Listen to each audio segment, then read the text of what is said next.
Morning students, मैं आरती आप सभी का नोटबुक आईएएस में हार्दिक स्वागत करती हूँ। आई होप आप हमारी क्लासेस एंजॉय कर रहे होंगे, देख रहे होंगे, आपको अच्छी लग रही होंगी। तो मैं आपको डेली करंट अफेयर्स पढ़ाती हूँ, जिसमें जो भी डेली की करंट अफेयर्स की न्यूज़ रहती है, जो करंट की न्यूज़ होती है, जो इंपॉर्टेंट होती है आपके एग्जाम्स के लिहाज से, वो मैं सारी आपको डिस्कस करती हूँ यहाँ पे। उनसे रिलेटेड कैसे क्वेश्चन पूछे जा सकते हैं वो भी मैं आपको बताती हूँ। तो आई होप आप मेरी क्लासेस डेली देख रहे हैं। चलिए स्टार्ट करते हैं। पहले क्या करते हैं, पहले कुछ क्वेश्चन सॉल्व करेंगे, उनके आंसर्स निकालेंगे, ताकि हमको पता लगे कि जो भी करंट में हो रहा है उसको हम ठीक से पढ़ रहे हैं, उसे हमारे दिमाग को ठीक से बैठ रही है ना बैठ रही है, ताकि एग्जाम में जब क्वेश्चंस बनेंगे तो वो हम सॉल्व कर पाएंगे कि नहीं कर पाएंगे। मैंने आपको बहुत बार बताया है, करंट अफेयर्स बहुत इंपॉर्टेंट है।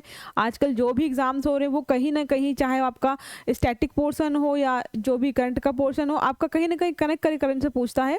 चाहे वो हिस्ट्री, पॉलिटी, ज्योग्राफी हो, कोई भी सब्जेक्ट हो, आपका करंट से कहीं ना कहीं वो कनेक्टेड होता है। तो आप करंट पढ़ते रहिए, ताकि आप खुद को अपडेट रखें और आने वाले एग्जाम्स में आप अच्छा परफॉर्म कर सकें। तो चलिए पहले कुछ क्वेश्चंस सॉल्व करते हैं, उसके बाद हम देखेंगे कि आज की करंट अफेयर्स में क्या इंपॉर्टेंट चीज़ें रही हैं जिनको हमें पढ़ना चाहिए।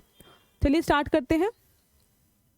हमारा आज का जो पहला क्वेश्चन क्या है, हाल ही में किस शहर में विकसित भारत संकल्प यात्रा ने 100% संतृप्ति हासिल की है। तो पहला क्वेश्चन हमारा क्या है कि विकसित भारत संकल्प यात्रा, जो विकसित भारत संकल्प यात्रा चलाई जा रही थी, उसको 100% मतलब 100% उसने कवर कर लिया है, कंप्लीट कर लिया है। वो कौन सा है? तो ऑप्शंस देखते हैं हम। बेंगलुरु है, पणजी है, भुवनेश्वर है या उधमपुर है। आप ऑप्शंस देखिए, जो भी आपको सही लग रहा है आप उसे मार्क करिए। तो इसका सही आंसर क्या है? उधमपुर। उधमपुर ऐसी जगह है जिसने विकसित भारत संकल्प यात्रा को 100% कंप्लीट कर लिया है, सैचुरेट कर लिया है, संतृप्त हो चुका है। वहाँ पे अब उस के बारे में चीज़ें आगे नहीं बढ़ रही है। मतलब अच्छी पॉजिटिव न्यूज़ है कि उसने सारा कंप्लीट कर लिया है। नेक्स्ट हमारा क्वेश्चन क्या है? हमारा नेक्स्ट क्वेश्चन है, प्रधानमंत्री मोदी जी को श्रीरंगम द रेस्प्लेंडेंटेड किंगडम ऑफ रंग राजा नामक कॉफ़ी टेबल बुक किसने भेंट की है? मतलब ये स्पेशल टाइप की कॉफ़ी टेबल है जो किसी ने भेंट की है। तो वही पूछा है कि किसने भेंट की है इन ऑप्शंस में। तो हमारा पहला ऑप्शन क्या है? हिंदू प्रकाशन समूह ने भेंट की है, श्रीरंगनाथ स्वामी मंदिर के अधिकारियों ने भेंट की है, भाजपा प्रदेश अध्यक्ष जो है के अन्नामलाई ने उनको ये भेंट की है, या तिरुचि अंतर्राष्ट्रीय हवाई अड्डे के अधिकारी ने इन्हें भेंट की है। नाम क्या है? श्रीरंगम द रेस्प्लेंडेंटेड किंगडम ऑफ रंग राजा। आप बताइए इसका आंसर क्या होगा? अगर आपने करंट में पढ़ा है तो आपको पता होना चाहिए कि किसने किसको भेंट दिया है। तो ये हमारा ऑप्शन क्या होगा? ये ऑप्शन सी सही है हमारा। भाजपा प्रदेश अध्यक्ष जो है के अन्नामलाई, उन्होंने ये भेंट किया है मोदी जी को, जो कॉफ़ी टेबल है, स्पेशल कॉफ़ी टेबल दिया है उन्होंने इन्हें। नेक्स्ट हमारा क्वेश्चन क्या है? नेक्स्ट हमारा क्वेश्चन क्या है, दिल्ली के रंग भवन सभागार में राम मंदिर राष्ट्र मंदिर एक साझी विरासत पुस्तक का अनावरण किसने किया है? बुक का नाम क्या है? राम मंदिर राष्ट्र मंदिर एक साझी विरासत पुस्तक। ये मैंने आपको कल के करंट अफेयर से पढ़ाया था, बहुत इंपॉर्टेंट था। मैंने थोड़ी चीज़ें डिटेल में बताई थी, किसने लिखा है, वो कहाँ से बिलोंग करते हैं, और ये अपने आप में कैसे इंपॉर्टेंट हो जाती है। उनका रिलीजन जो था वो भी बताया था मैंने कि थोड़ा अलग है। तो ये क्वेश्चन आपसे पूछ सकता है। तो आप बताइए कि किसने लिखी है। हम इसके ऑप्शंस देखते हैं। अनावरण किसने किया, मतलब कि किसने लिखी है? तो पहला हमारा ऑप्शन है प्रधानमंत्री नरेंद्र मोदी जी ने। सेकंड ऑप्शन है केरल के राज्यपाल आरिफ मोहम्मद जी ने। तीसरा हमारा ऑप्शन क्या है? विश्व हिंदू परिषद के अध्यक्ष आलोक कुमार जी ने। चौथा हमारा ऑप्शन क्या है? श्री राम जन्मभूमि तीर्थ क्षेत्र के कोषाध्यक्ष गोविंद गिरी महाराज ने। इन सब का नाम आया हुआ था कहीं ना कहीं, तो हो सकता है आप कंफ्यूज हो जाए कि इसका आंसर क्या होगा। चलिए मार्क करिए, इसका आंसर क्या होगा? इसका सही आंसर होगा ऑप्शन बी, केरल के राज्यपाल जो आरिफ मोहम्मद हैं, उन्होंने ये बुक लिखी है और उस अनावरण भी इन्होंने ही किया है। बुक का नाम क्या है? राम मंदिर राष्ट्र मंदिर एक साझी विरासत। मैंने आपको स्पेशली बताया था कि इसको आप ध्यान से देखिएगा, क्योंकि राइटर जो है वो मुस्लिम है और उन्होंने राम मंदिर से रिलेटेड कोई बुक लिखी है, तो अपने आप में बहुत इंपॉर्टेंट हो जाता है। चलिए नेक्स्ट क्वेश्चन पर चलते हैं हम लोग। आज का हमारा जो नेक्स्ट क्वेश्चन है वो है क्या? निम्नलिखित में से किसी प्रतिष्ठित एमएस पुरस्कार से सम्मानित किया गया है। कृषि विज्ञान के क्षेत्र में एक वैज्ञानिक और विस्तार विशेषज्ञ के रूप में उनके योगदान की मान्यता के लिए स्वामीनाथन पुरस्कार, ये MS स्वामीनाथन पुरस्कार है। जो MS पुरस्कार है ये स्पेशली क्या है, पूरा क्या है, MS स्वामीनाथन पुरस्कार है। ये हाल ही में किसे दिया गया है, ये पूछा गया है क्वेश्चन।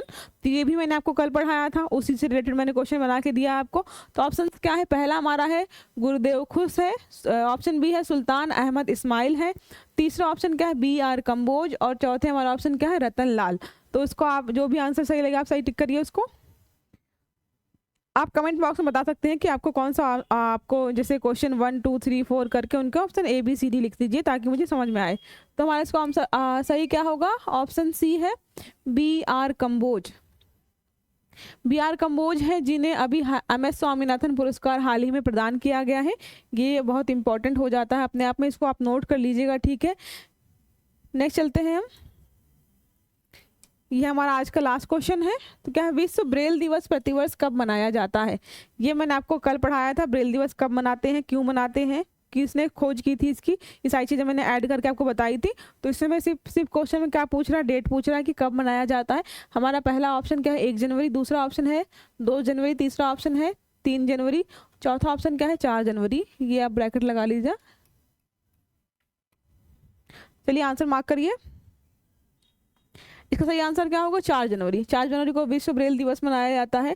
लुई ब्रेल ने ब्रेल लिपि की खोज की थी। ये स्पेशली उनके लिए है जो देख नहीं सकते, तो वो पढ़ेंगे, कैसे पढ़ेंगे इसको समझने के लिए उन्होंने एक स्पेशल लिपि की खोज की थी जिसको लुई ब्रेल लिपि कहते हैं। लुई ब्रेल के नाम के आधार पर ही इसे रखा गया है, तो आप ये याद रखिएगा, ठीक है।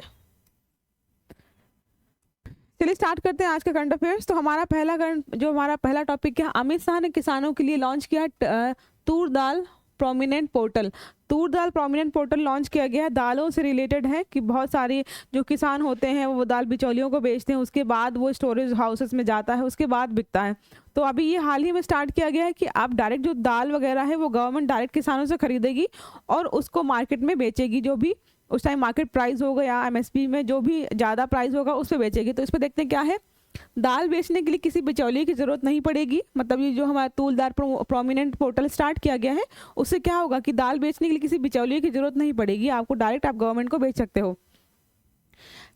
इस पर अमित शाह ने ये भी कहा है, अमित शाह जी हैं, उन्होंने ये भी कहा 2027 तक हम दलहन उत्पादन में आत्मनिर्भर होंगे। मतलब 2027 तक हम दाल जो बाहर से अभी मंगाते हैं कुछ बहुत, वो बाहर से मंगाने की जरूरत हमें नहीं पड़ेगी, ये भी कहा है। जो ये हमारा पोर्टल है वो कहाँ कहाँ चल रहा है, मतलब इसका फ़ायदा कहाँ कहाँ के लोगों को मिल रहा है। तो हमारा है झारखंड हो गया, कर्नाटक हो गया, गुजरात हो गया, तेलंगाना, आंध्र प्रदेश और महाराष्ट्र। ये हमारे 6 स्टेट हैं, आप याद रखिएगा। झारखंड फर्स्ट है, कर्नाटक, गुजरात, तेलंगाना, आंध्र प्रदेश और Maharashtra.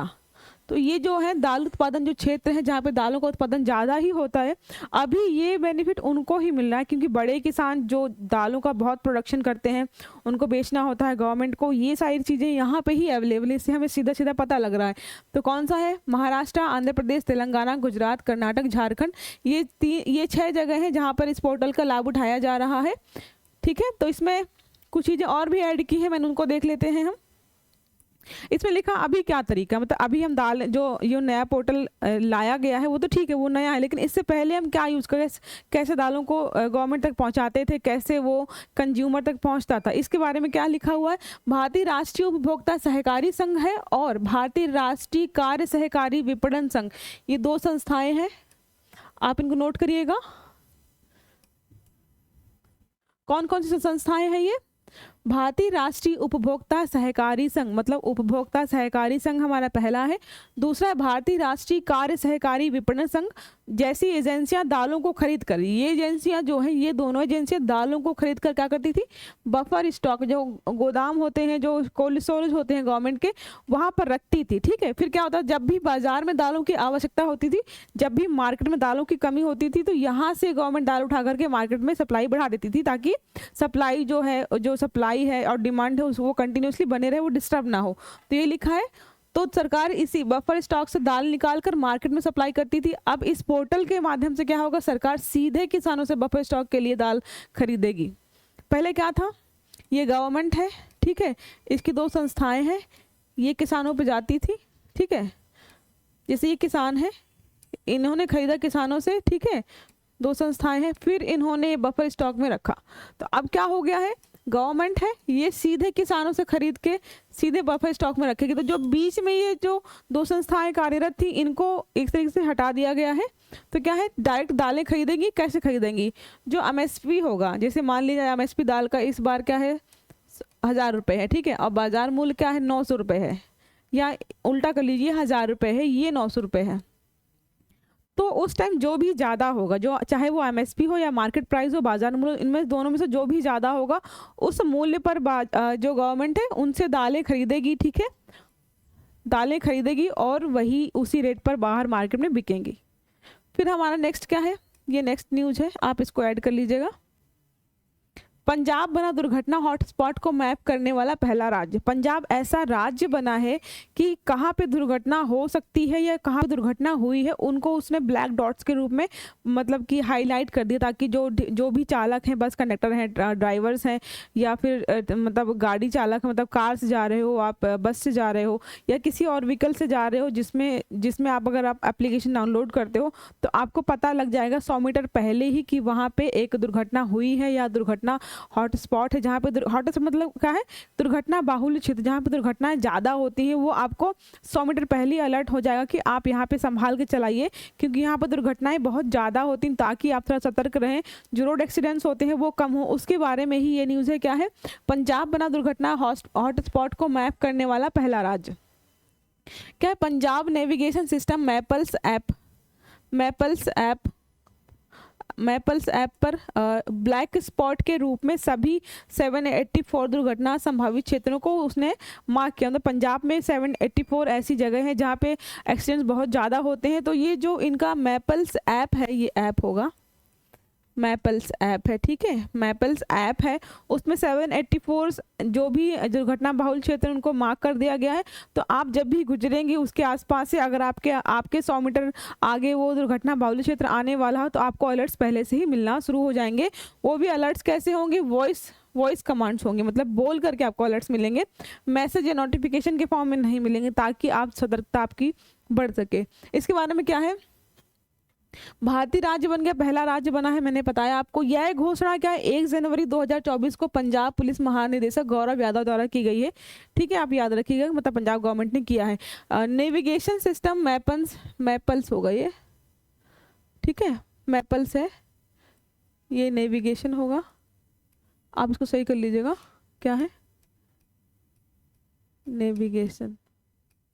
Navigation system Maples app. ये मैपल्स ऐप के बारे में है कि किसने बनाया है, मैप माई इंडिया द्वारा विकसित किया गया। मैप माई इंडिया है, इसने मैपल्स ऐप विकसित किया है, इसने बनाया है। ये पहली परियोजना है सड़क सुरक्षा बल के हिस्से के रूप में ऐड की गई। मतलब सड़क सुरक्षा बल जो हमारा पहले से परियोजना चल रही है ना, पहले की परियोजना चल रही है, उसको मतलब उसके साथ ही साझा करके बनाया जा रहा है, उसके साथ ही इसको स्टार्ट किया जा रहा है। पंजाबी भाषा में होगी एप्लीकेशन, वॉइस कमांड, आपको वॉइस अलर्ट मिलेंगे इसमें। ब्लैक स्पॉट जो भी होगा उसमें बताया आपको 100 मीटर पहले ही आपको इसमें अलर्ट्स मिल जाएंगे, ताकि आप सतर्क हो जाएं पहले से ही। रोड एक्सीडेंट्स के बारे में WHO ने एक रिपोर्ट जारी की थी, इसमें बताया था कि अभी 2023 की रिपोर्ट जारी की है इन्होंने, सड़क सुरक्षा की वैश्विक स्थिति, इस नाम से, सड़क सुरक्षा की वैश्विक स्थिति, इस नाम से इन्होंने रिपोर्ट जारी की है। उसने बताया है कि 2010 में भारत में कितने एक्सीडेंट होते थे, रोड एक्सीडेंट से कितनी मृत्यु हुई है, और अभी हाल ही में इनका डाटा कितना है, मतलब अभी कितनी मृत्यु हो रही है। तो इसमें क्या है, पहले जो 2010 में कितनी थी, 1.34 लाख डेथ होती थी, अभी के रिसेंट डाटा में आया कि 1.54 लाख, मतलब कि अप्रॉक्स ये देखिए 20 लाख समथिंग जो है वो रोड एक्सीडेंट की संख्या बढ़ गई है, डेथ बढ़ गई है। तो ये अपने आप में बहुत बड़ा डाटा हो जाता है, और ये स्पेशली इम्पोर्टेंट इसलिए भी है क्योंकि सिंगल स्टेट है जिसने ऐसा कुछ इनिशिएटिव लिया है, ऐसा कुछ स्टार्ट किया है। नेक्स्ट हमारा क्या है, अफर्स्ट इन 100 ईयर्स, अफर्स्ट नहीं होगा, अफर्स्ट होगा, मतलब पहली बार है, अफर्स्ट इन 100 years Indian science Congress postpone, जो हमारा ISCP ISCP की हर साल जो हमारी बैठक होती है या मीटिंग होती है जनवरी फर्स्ट वीक में होती है, वो 100 साल में पहली बार ऐसा हो रहा है कि वो पोस्टपोन हो रही है। तो बहुत सारे इससे रिलेटेड आर्टिकल्स आ रहे हैं, बहुत सारे लोग न्यूज़ में आर्टिकल्स आ रहे हैं, इससे रिलेटेड लेख लिखे जा रहे हैं, क्योंकि हर साल होता था और इस बार नहीं हो रहा है। उसके पीछे के क्या रीजंस हैं, क्यों नहीं हो रहा है, ये जानना अपने आप में बहुत ज़रूरी हो जाता है।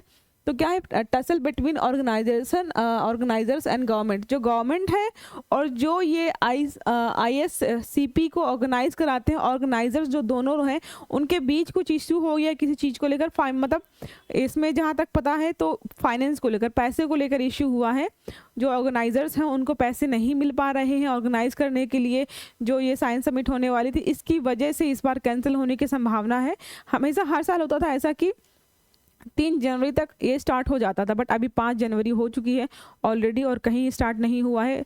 पहले लखनऊ में होना था, फिर पंजाब में होना था, लेकिन ये अभी तक कहीं भी स्टार्ट नहीं हुआ है। तो लोगों का मानना है, लोगों को लग रहा है कि शायद इस साल जो ये समिट होती है, साइंस समिट कांग्रेस, वो इस बार नहीं होगी। उसी से रिलेटेड न्यूज़ है, थोड़ा सा उसके बारे में देखते हैं हम। 2023 में जो हुई थी वो 108वीं थी, मतलब 2023 में जो थी 108वीं थी। हर साल जनवरी माह में होती है। 2024 में 3 से 5 जनवरी को होनी चाहिए थी, 3 से 5 जनवरी के बीच स्टार्ट हो जानी चाहिए, लेकिन हुई नहीं है। 1914 से वो लगातार कंटिन्यूसली जो हमारी है ISCP हो रही है। 2021-22 में कोरोना के कारण पोस्टपोन हुई थी। चलिए समझ में आता है कि कोरोना के कारण पोस्टपोन हो गई थी। हमारे 2023 की जो 23 में तो हो गई, मैंने बताया आपको, लेकिन 23 में इम्पोर्टेंट ये कि 23 में जो हुई थी समिट, वो नरेंद्र मोदी जी ने ऑनलाइन लिया था। मतलब कहीं जाकर के व्यक्तिगत रूप से उपस्थित होकर ये समिट नहीं हुई थी, वो ऑनलाइन ही उन्होंने थोड़ी देर के लिए आकर के स्टार्ट किया था, बट एटलीस्ट हुई थी। तो वो है, ठीक है। इस बार की जो थीम है, भले ही समिट नहीं हो रही है, लेकिन थीम ऑलरेडी डिसाइडेड थी इस बार की। तो थीम आपसे पूछ सकता है क्वेश्चन में कि थीम क्या थी। तो थीम है क्या, the global perspective on science and technology for a sustainable future. ये हमारी 2024 की जो क्या है वो थीम है, ठीक है, इंडियन साइंस कांग्रेस की, ठीक है। 2023 की थीम भी पूछ सकता है आपसे। 2023 की थीम क्या थी, science and technologies for sustainable development with women empowerment. ये 2023 की थी। और जो 2022 में हुई थी, बेंगलुरु में हुई थी, आप ये भी याद रखिएगा, 107 नंबर की थी वो, ठीक है। नेक्स्ट चलते हैं। बता ही दिया मैंने आपको, फाउंडेड किया 1914 में स्टार्ट हुआ था। हेडक्वार्टर इसका कहाँ है, कोलकाता में है, क्योंकि वहीं से ही स्टार्ट हुई थी ये। तो हेडक्वार्टर भी आपका वहीं मिल जाएगा। फाउंडर्स क्या है, फाउंडर्स कौन कौन है, JL सिमोनसन थे इसके फाउंडर, और PS मैकमोहन। इन दोनों लोगों ने मिलकर के कलकत्ता में 1914 में इसको स्टार्ट किया था। इन्होंने पहली मीटिंग वहीं पर की थी। चीफ गेस्ट उस टाइम कौन थे, CNR राव, जिनको 2013 में भारत रत्न अवार्ड दिया गया है, ठीक है। ये हमारी रही ये इससे रिलेटेड जो भी न्यूज़ थी। नेक्स्ट हमारी न्यूज़ क्या है, नामीबियन चीता से रिलेटेड बहुत इंपॉर्टेंट न्यूज़। बहुत दिनों से ये कंटिन्यूसली न्यूज़ें बने हुए हैं चीता की, कभी लाए जा रहे हैं, कभी किसी चीता की डेथ हो रही है, या किसी अभी रिसेंट में क्या हुआ है, एक चीता ने 3 बच्चों को जन्म दिया है, इसलिए वो फिर से न्यूज़ में चल रहा है। तो इनको हम देख लेते हैं क्या है। नामीबियन चीता आशा गिव्स बर्थ। तो जो चीता, फीमेल चीता है, उसका नाम क्या है, आशा है। टू द 3 कब्स, 3 कब्स को उसने कुनो नेशनल पार्क है जो मध्य प्रदेश में, वहाँ पे जन्म दिया है, ठीक है। तो इससे लग रहा है कि हाँ, चीता की जनसंख्या अब बढ़ सकती है, ठीक है। इससे रिलेटेड क्या है, 17 सितंबर 2022 को 20 चीता नामीबिया से लाए गए थे, और दक्षिण अफ्रीका से कुनो राष्ट्रीय पार्क में 17 सितंबर 2022 को लाए गए थे 20 चीता, जिसमें से क्या हुआ कि मार्च 2023 तक आते आते 6 की मृत्यु हो गई। मतलब जब भी हम कहीं से चीता मतलब लाते हैं, चाहे वो पहले हम ईरान से लाए हैं, अभी दक्षिण अफ्रीका, और वहाँ से लेके आए हैं नामीबिया से, तो जो भी उनकी मोर्टेलिटी रेट होती है 50% पहले से डिसाइडेड होती है कि अगर आप 20 लेकर आएंगे तो 100% चांसेस हैं कि उनमें 10 ही बचेंगे। तो मोर्टेलिटी रेट को कम करने के लिए, ताकि कम से कम उनकी मृत्यु हो, उसके लिए बहुत सारी चीज़ें गवर्नमेंट अपनाती है, जैसे उनको फेंसिंग में रखती है, क्योंकि वो नामीबिया से आए हुए हैं। नामीबिया में बहुत बड़ा एरिया है, उनको स्पेस ज़्यादा मिलता है, शिकार करने के लिए ऑप्शन ज़्यादा होते हैं उनके पास, और भागने के लिए भी, खुद को सेव करने के लिए भी ऑप्शन ज़्यादा होते हैं। यहाँ पे क्या हो रहा है, जो भी चीता के मोर्टेलिटी रेट ज़्यादा कैसे है, जो भी बच्चे होते हैं चीता के, बच्चों को ही जो भी प्रेडेटर होते हैं, शिकारी होते हैं, चाहे वो शेर हो, हाइना हो या फिर तेंदुआ हो, वो उनके बच्चों को ही मार के खा जाते हैं। इससे क्या होता है, उनकी जनसंख्या बढ़ नहीं पाती है। और कुछ ऐसे भी होते हैं जो दूसरे देश से हम उनको यहाँ पे लेके आ रहे हैं, तो उनको यहाँ पे जो इन्वायरमेंट है, यहाँ का जो हवा पानी है, वो चीज़ें सूट नहीं करती हैं, उनको स्पेस लगता है कम है बहुत, तो वह सर्वाइव नहीं कर पाते। तो इन रीजन्स की वजह से ही भी वो अडॉप्ट नहीं कर पाते, तो डेथ हो जाती है। तो अभी तक का यही रिजल्ट है कि मैक्सिमम 50% चांसेस उनके होते हैं कि वो मरेंगे ही मरेंगे। उसमें 50% चांसेस होते हैं कि अगर 20 लाख 10 बचेंगे। और इस डाटा को मतलब इसको जो 20 में से 10 बच रहे हैं, तो कोशिश गवर्नमेंट की ये होती है कम से कम 12 या 15 बचाए जा सके। जो 10 बच रहे हैं वो अच्छे से ग्रो कर सके, उनके बच्चे पैदा हों, उनकी जनसंख्या अगर जिस उद्देश्य के लिए लाए गए हैं उनको बढ़ाया जा सके। तो इससे रिलेटेड और भी चीज़ें मैंने ऐड की है, वो देख लेते हैं एक बार, ठीक है। क्या है, भारत की महत्वाकांक्षी चीता ट्रांसलोकेशन की परियोजना को नई चुनौतियों का सामना करना पड़ा। बताया मैंने आपको, क्योंकि 2 चीतों की मौत पहले ही हो चुकी थी, अभी और की भी हो गई, तो 20 में से 18 बचे थे। ये बहुत पहले के हैं, मतलब जब मैंने आपको फाइनल बताया तब 6 की डेथ हो चुकी थी, ठीक है। ये मैंने आपको बता दिया ऑलरेडी, इसको पढ़ने की जरूरत नहीं है, मैंने आपको वर्बली समझा दिया है इसके बारे में। नेक्स्ट क्या है, चीता या स्नोनिक्स जुबेटस, ये चीता का साइंटिफिक नाम है, आप ये याद रखिएगा, एसिनोनिक्स जुबेटस, ये चीता का साइंटिफिक नाम है। जो पृथ्वी पर सबसे तेज स्थलीय जानवर है, बहुत तेज भागता है। अफ्रीका, ईरान और भारत 3 जगह ही पाया जाता है। ये आप रखिए, भारत में तो विलुप्त हो चुके हैं, भारत में पहले पाए जाते थे, लेकिन भारत से पूरी तरीके से खत्म हो चुके हैं। अभी बस ईरान और अफ्रीका में बचे हुए हैं। और ईरान और अफ्रीका के जो चीता हैं उनमें भी बहुत सारे डिफरेंसेस हैं, उनकी फिजिकल अपीयरेंस को लेकर, स्पीड को लेकर के, उनकी डाइट को लेकर के बहुत सारे डिफरेंसेस हैं, ठीक है। क्या है फिर, ईरान और भारत में पाए जाने वाले चीताओं को एशियाई कहते हैं। जो ईरान और भारत में पाए जाते हैं उनको एशियाटिक चीता बोलते हैं। और जो अफ्रीका में पाए जाएंगे उनको डेफिनेटली अफ्रीकन चीता बोलेंगे। एसिनोनिकस जुबेटस वेनेटिकस, ये क्या है, एशियाटिक चीता उनका नाम है, ठीक है। उप प्रजाति के रूप में वर्गीकृत किया गया है, जो अफ्रीका से अलग है। जो अफ्रीकन है उनको क्या बोलते हैं, एसिनोनिक्स जुबेटस। और जो हमारे एशियाटिक है, मतलब जो ईरान में और भारत में पाए जाते हैं, उनको क्या बोलते हैं, इनको बोलते हैं एसिनोनिकस जुबेटस वेनेटिकस। थोड़ा सा नाम अजीब है, आप इसको 1-2 बार रिपीट करेंगे या कोई शॉर्ट टर्म ऐसा याद कर लीजिए कि जैसे दोनों में कौन सा कॉमन है, जुबेटस याद कर लीजिए कि जुबेटस ऐसा वर्ड है जो चीता के साइंटिफिक नेम से रिलेटेड है, तो आपको वहाँ पे याद रहेगा, ठीक है। ऐसा कर सकते हो आप।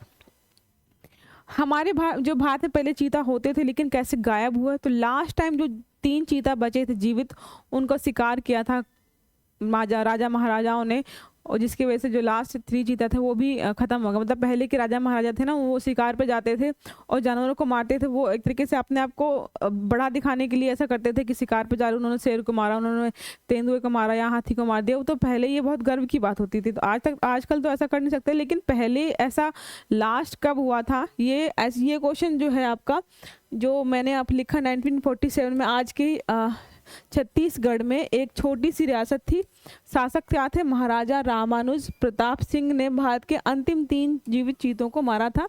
ये क्वेश्चन केबीसी में पूछा था कि कौन से अंतिम राजा थे जिन्होंने अंतिम चीता जो 3 बचे थे उनको मार दिया था, और मतलब ख़त्म ही कर दिया चीता को पूरे ऑल ओवर इंडिया से, अब है ही नहीं, ख़त्म हो गए थे।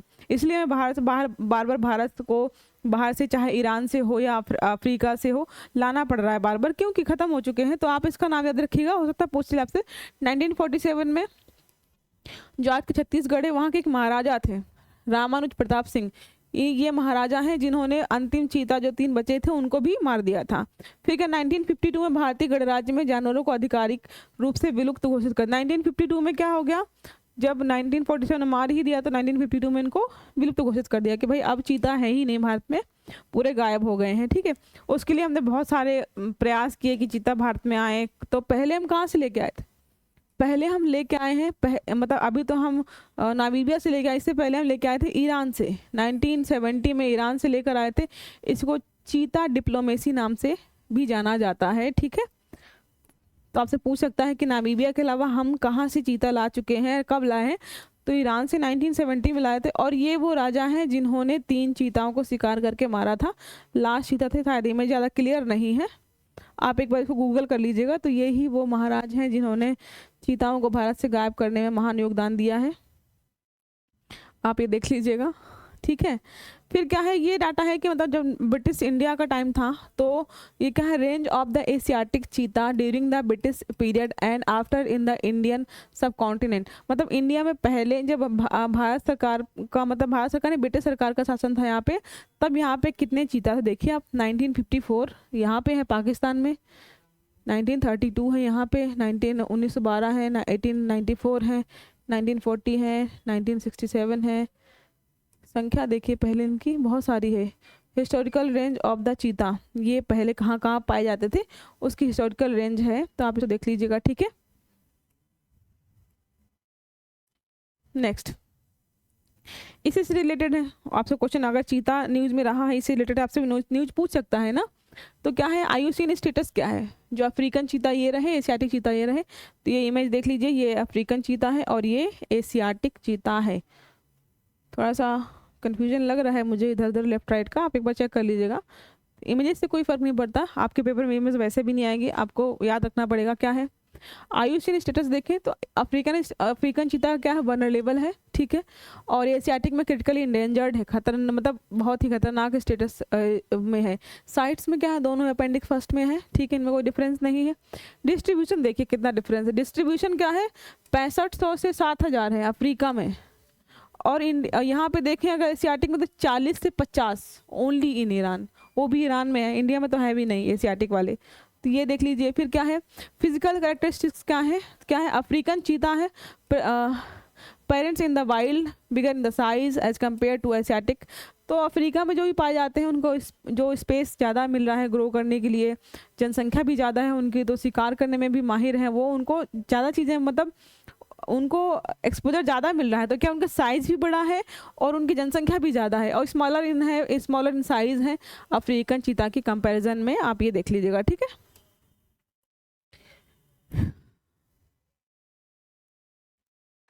NTCA थोड़ा सा मैंने लिख दिया, नेशनल टाइगर कंजर्वेशन अथॉरिटी जो है, इसको आप एक बार गो थ्रू कर लीजिएगा कि कब इस्टेब्लिश्ड हुई थी ये, और इसमें क्या क्या चीज़ें हैं, कौन से पहले इसे प्रोजेक्ट ऐसे चलाए गए थे उसके बाद। तो आप इसको एक बार चेक कर लीजिएगा, इसमें डेट्स वगैरह कुछ मैंने मेंशन कर दी हैं, और कब हमने स्टार्ट किया था टाइगर मतलब चीता का कंजर्वेशन, और उसके बाद हमने कहाँ कहाँ से कैसे स्टार्ट किया, उनके लिए हम कौन कौन सी सुविधाएं प्रदान कर रहे हैं। तो ये मैंने एक जगह लिख दिया है, क्योंकि बहुत बड़ा पैराग्राफ है, मैं इसको रिपीट करके पढ़ाऊंगी तो आपका टाइम जाएगा। आप उसको सरसरी निगाह से एक बार देख लीजिएगा कि क्या लिखा हुआ है इसमें, ठीक है। तो ये आपके लिए बहुत हेल्पफुल हो जाएगा।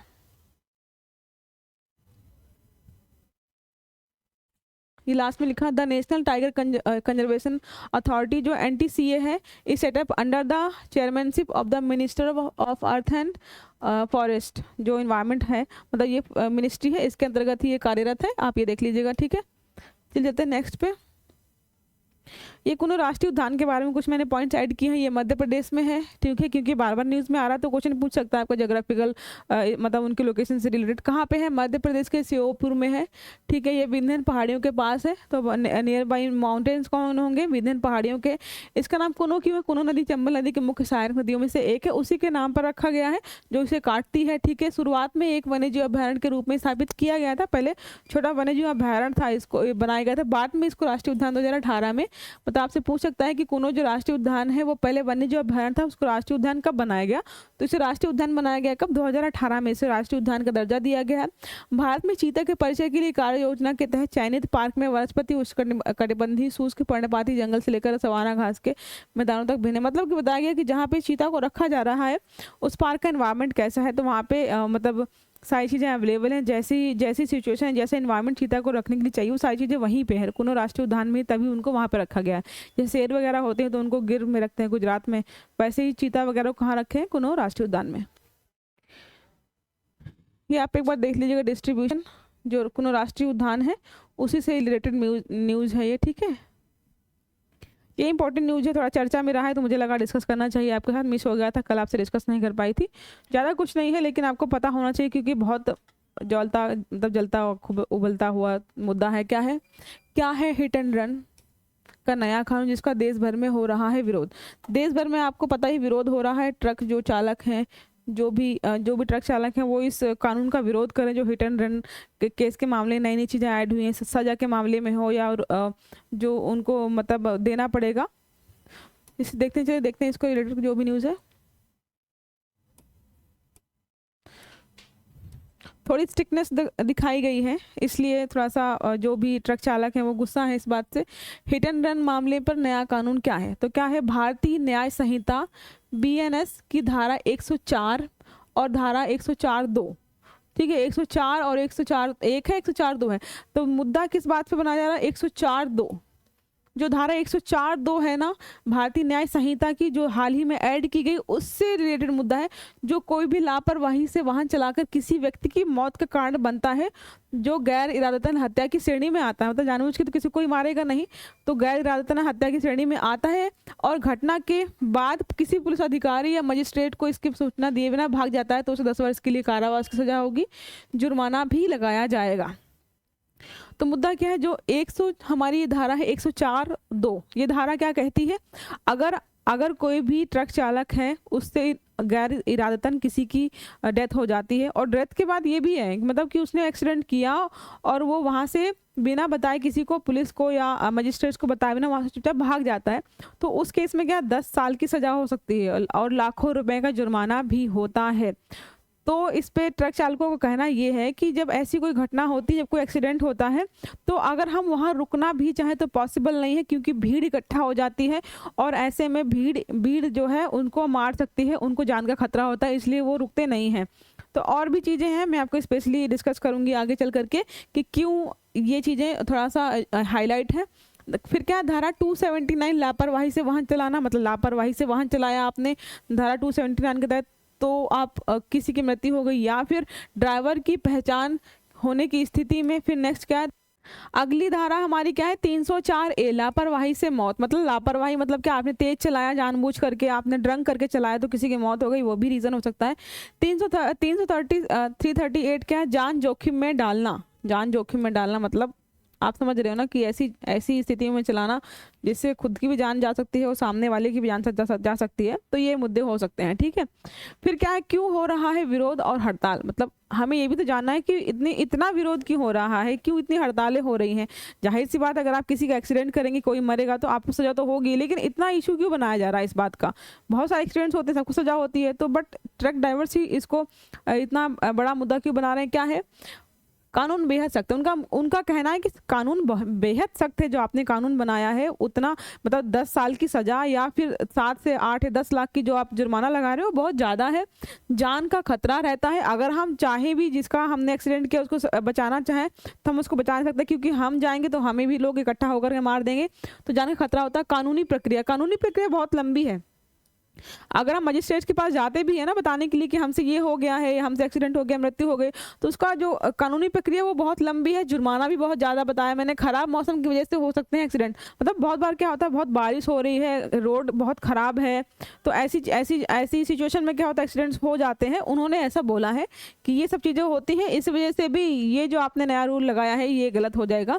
क्या है हड़ताल का असर क्या हो रहा है, मतलब इससे लोगों का जीवन भी तो प्रभावित हो रहा है। क्या हो रहा है, सप्लाई चेन पर प्रभाव पड़ रहा है। बहुत सारे ट्रक ऐसे हैं जो फूड चेन को या सप्लाई चेन को बना के रखते हैं, एक जगह से दूसरी जगह सामान पहुंचाते हैं। खाने पीने की जगह खाने पीने का सामान हो गया, जैसे अब दिल्ली है, दिल्ली में राजस्थान से भी सामान आता है, हरियाणा से भी सामान आता है।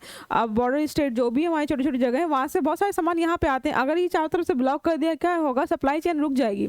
तो सप्लाई चेन पर प्रभाव पड़ रहा है, आवाजाही भी प्रभावित हो। आपने हाईवे ब्लॉक कर दिए हैं ट्रकों ने, तो जाहिर सी बात है आवाजाही तो ब्लॉक हो ही जाएगी।